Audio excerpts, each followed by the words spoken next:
ওসমান হাদিকে শুধু ফয়সাল খুন করেনি, তার পেছনে আরো অনেকে আছে বলে অভিযোগ করেছেন মঞ্চ ২৪।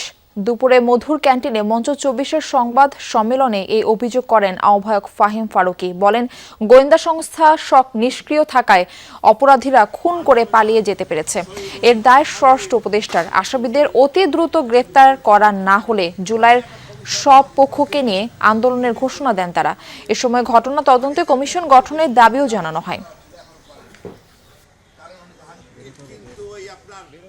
শরীফ ওসমান হাদিকে হত্যার পেছনে শুধুমাত্র একক ফয়সাল জড়িত নয়, এখানে চাঁদাবাজি, টেন্ডারবাজি একটি গ্রুপের সম্পৃক্ততার কথা আমরা মনে করছি এবং তার কণ্ঠস্বরকে স্তব্ধ করার জন্যই মূলত পরিকল্পিতভাবে রাজনৈতিক মহল, সাংস্কৃতিক মহল এবং এলাকার চাঁদাবাজ এবং অপশক্তিদের সম্মিলিত ষড়যন্ত্রের অংশ হিসেবেই শরীফ ওসমান হাদিকে হত্যা করা হয়েছে।